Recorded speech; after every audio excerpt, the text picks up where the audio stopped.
the Lakers are planning to possibly get an upgrade at the guard position this offseason in the form of a trade. And according to multiple reports, it looks like Donovan Mitchell is at the top of that list. And if he's available, I believe the Lakers should stop at nothing to acquire this guy. What's good, y'all, and welcome to another Lakers Digest video. I'm your host, Okechi Apakama, and before we get into everything that we have for you for today's video, guys, I just want to take this time to thank you guys as we have recently reached 2,500 subscribers, and I really want to thank each and every one of you guys for helping us to get to this point. But with that being said, there's still 88% of you guys who have recently not subscribed to our channel just yet. And if you guys want more of that, like news, like reactions, trade rumors, game recaps, just all the news you need for the off season, you guys are gonna come right here to Lakers Digest, so you guys do not miss any of it. Now, with that out of the way, guys, let's hop straight into the topics that we have for you today, as the Lakers could pursue Donovan Mitchell. So, it's no secret here that Donovan Mitchell's name has been starting to come up here these past couple of weeks, ever since the Cleveland Cavaliers were recently eliminated by the Boston Celtics in 5 games. And a lot of that has to do with kind of just what's going on with his contract situation, as Donovan Mitchell next season will be in an expiring contract. And so the Cleveland Cavaliers are just trying to find out if Donovan Mitchell is going to be with them in the long term or if they're going to have to trade him now. So that is kind of what's going on right now with Donovan Mitchell, and they're deciding, or not the deciding, but like the Donovan Mitchell himself is looking to see if he's going to sign a 4-year max extension with the Cleveland Cavaliers, or if not, then he will be open to possibly getting traded. So according to Terry Pluto of ClevelandCavaliers.com, and so he said that's either one or the other for them. So either the Cavs are going to sign him to an extension, or they are going to trade him. And the top 2 teams that probably who will be looking for services are the Lakers and the Philadelphia 76ers. So this is very, very interesting to see, as Donovan Mitchell, if he does not sign that contract extension, then he'll be up to trade. And I believe that is the best guy the Lakers should be going after, because Donovan Mitchell is one of those dudes who has been a multiple-time All-Star, and he's been a guy who's done it in the playoffs, which is, I think, very key if the Lakers are going to trade for that 3-star build. They're going to have to get a guy who can do it and has done it in the past, and I think Donovan Mitchell fits that bill.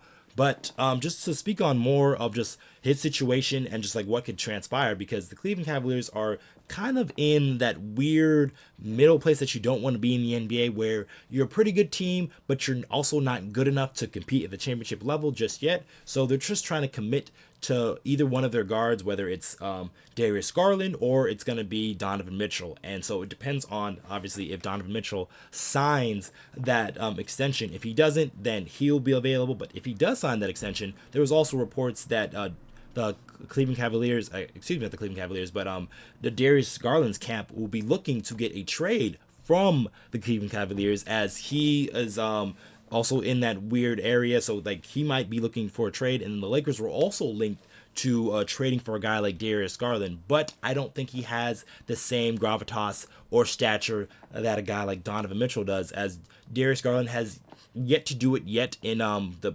postseason, and he's been a guy who has been an All-Star once, but he hasn't been a multiple-time All-Star. So him is just, he's a little further along, and although he is young and is still growing and developing, I don't really feel too comfortable for the Los Angeles Lakers making a deal in that manner, shape, or form, especially if you're giving up a guy like Austin Reaves, who is just a few years older than Darius Garland there. So it really depends on what the Cavs are trying to, what direction they're trying to find themselves in. But if that does happen, then Donovan Mitchell should be available to trade, and I do think the Lakers can put together a pretty decent package, albeit it may not be the best one out there, but it also depends on what some of these other teams are looking for and what they're trying to get, as the 76ers were also named in this article as a team to look out for to possibly trade for Donovan Mitchell, but they might be looking for some guy more in the small forward range. So maybe if a guy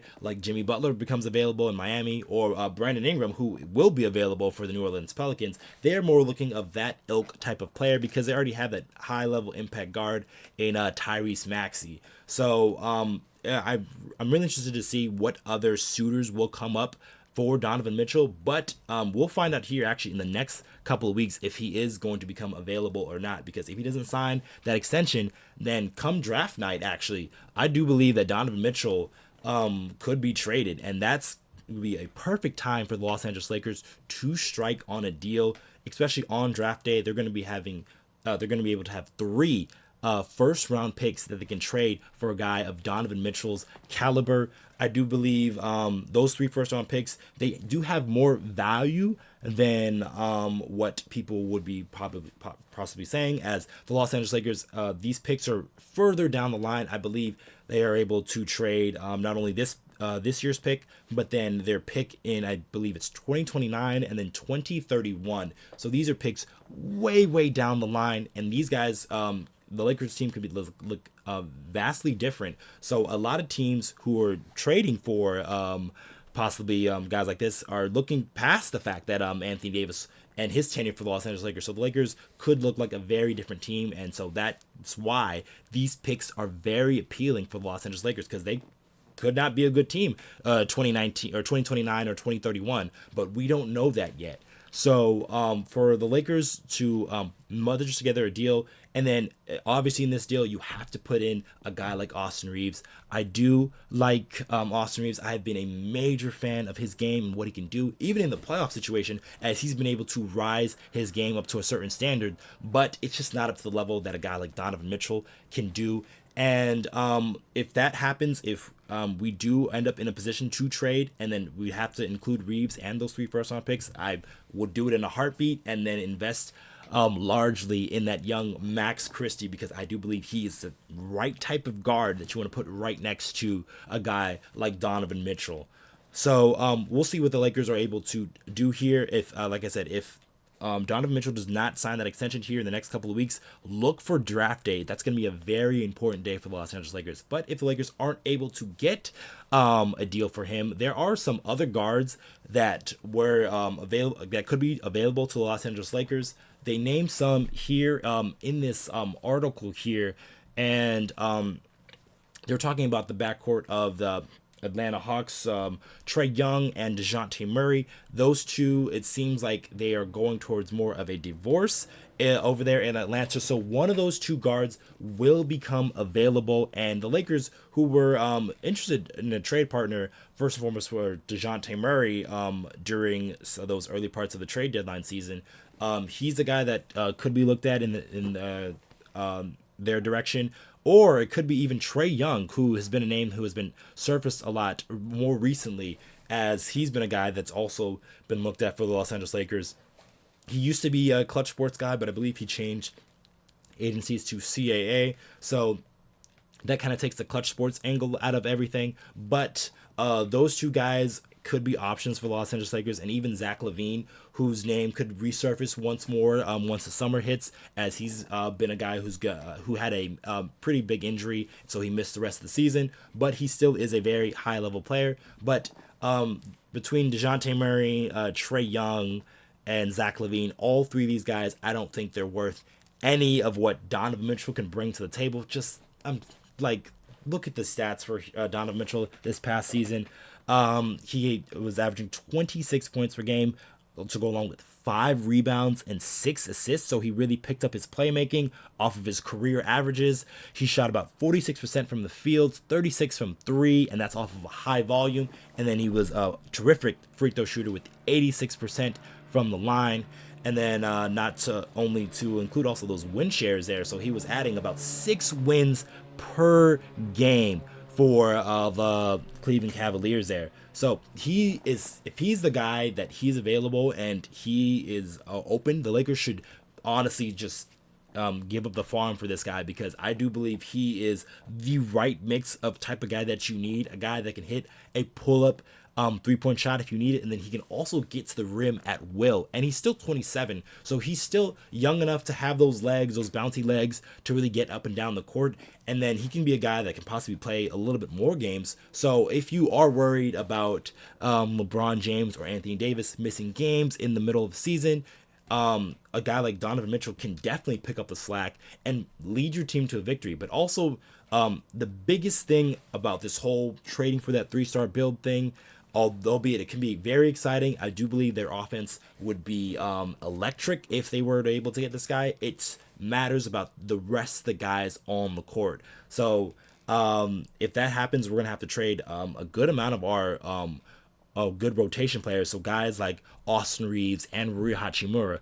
But if that's the case, the Lakers are going to have to invest in some of their younger guys who they haven't been playing really, and that's guys like Max Christie. Can he elevate his game and possibly get thrust into the rotation? A guy like Jared Vanderbilt, who I don't believe should be in this type of deal. If you're making a trade for Donovan Mitchell, you're going to need an A1 level defender, and Jared Vanderbilt is exactly that. And you already have him signed for 3 more seasons.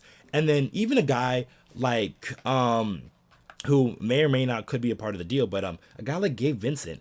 I know he didn't really have the best season for Los Angeles Lakers, but if he's still around and available for Los Angeles Lakers post those big trades, he is going to be a very important part to the Lakers team, especially to that backup point guard position, which was the position he was supposed to be filling for most of the season before his injury. But let us know what you guys think down below in the comments. Do you think the Lakers should go after a guy like Donovan Mitchell? Are you guys with me as saying that Donovan Mitchell is the right guy? Or do you think it's somebody else that I named, maybe like Zach LaVine or a Trey Young or DeJounte Murray? Or do you think we should just keep our young guys and try to get somebody else to elevate us at the guard position, whether it's trusting in D'Angelo Russell for another year or finding somebody else out there? Let us know what you guys think in the comments down below. I have been your host, Okechi Apakama, and I'll catch you guys on the next one.